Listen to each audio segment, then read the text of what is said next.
Eagles, the first of 3 first-round picks for them. They're almost back-to-back-to-back. They're at 15, 16, and 19, so we're going to go through them. Starting with 15, Ryan has them taking Florida State's Jermaine Johnson.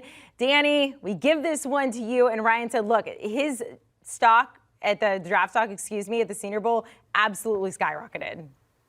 Yeah, I've known about him and followed him all season long, obviously as a Seminole, but really he made, talk about making some money. I think he made a lot, and you're going to see a lot of draft boards, start just vaulting up there because of the success he had at the Senior Bowl. And I think it's more so, even more than what he showcased in practices, one-on-one drills with some of the top talent in the country. It's once you get around him, and this is something that Mike Norvell told me once he got on campus at Tallahassee, almost instantly saw, the leadership and intangibles start coming to the forefront. But he's explosive off the ball. He can flat out get after the quarterback, what he showcased in Tallahassee this season, and good for the Senior Bowl because this is one where we've seen a lot of guys in the back end of Ryan's mock today that have shown up that really showcased their skills in the Senior Bowl. And for a lot of guys, it's the biggest job opportunity of their lives. Some of them knocked it out of the park, some didn't. But I would say Jermaine Johnson's clearly somebody who made a name for himself if it wasn't already.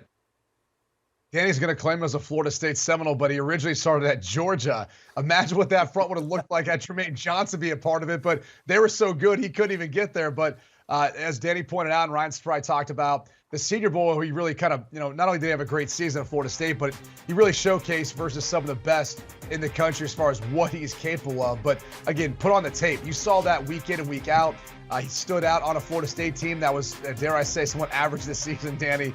But he was the bright spot. He really was. He did himself a lot of good. I think he's going to have a tremendous NFL career with the type of effort, energy, and he's got a little something to him that the teams really look for. He's kind of that guy that I think likes to mix it up a little bit. Might make some of those offensive players mad across from him and maybe get in a fight or two. But a lot of teams love that sort of attitude from a player, and Jermaine Johnson's got it.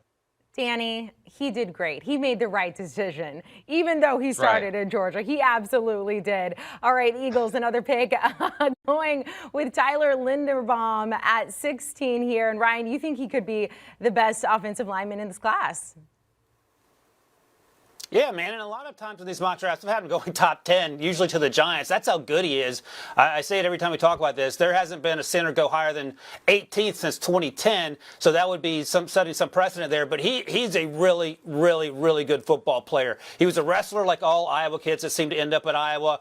He actually wrestled Tristan Wirfs, his former teammate in high school, won one and lost one, so that's impressive in and of itself. And I think in Philadelphia, here's the question. Yes, they drafted Landon Dickerson last year. He came into the league with some injury issues out of Alabama. But Jason Kelsey's 34. He could choose to retire. The Eagles could choose to move on. And even if they keep him around for another year, Landon Dickerson can play guard. And you can just continue to build the offensive line that way. And if you're going to build behind Jalen Hurts, and that appears to be the case, why not fortify that offensive line? He needs more time in the pocket as he learns to be a better pocket passer, but he also loves to run.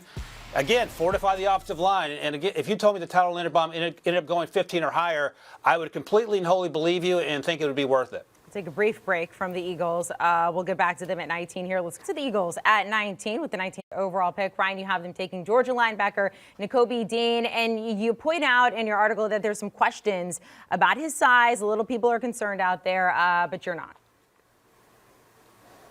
No, and you hear some pushback, well, he's undersized for a linebacker. Every off-ball linebacker is undersized for the last 7, 8, 9 years. That doesn't mean they can't make plays sideline to sideline. And Nakobe Dean proved that week in and week out. And you can point out, yeah, well, he played potentially one of the best defenses in the NFL if all those guys had been in the league. But he is extremely good. He is extremely smart. I think he's an electrical engineer. He's one of those really smart engineers, so he can do it on the field and off the field. And that's exactly what the Eagles need. They haven't drafted a linebacker in something like 400 years. That doesn't mean they shouldn't do it. He's that good a player. Some folks like Devin Lloyd out of Utah a little better. I like them both. I just like Nakobe Dean slightly more. He's played against better competition week in and week out, and I think he's been a little more consistent coming downhill, whereas Devin Lloyd is pretty strong when it comes into dropping into coverage. All right, let's go to this. Do you want a sports network that delivers everything that matters about the game? The highlights, the picks, the instant analysis, no yelling, no fake debates, no politics. Hit the subscribe button and never miss a moment.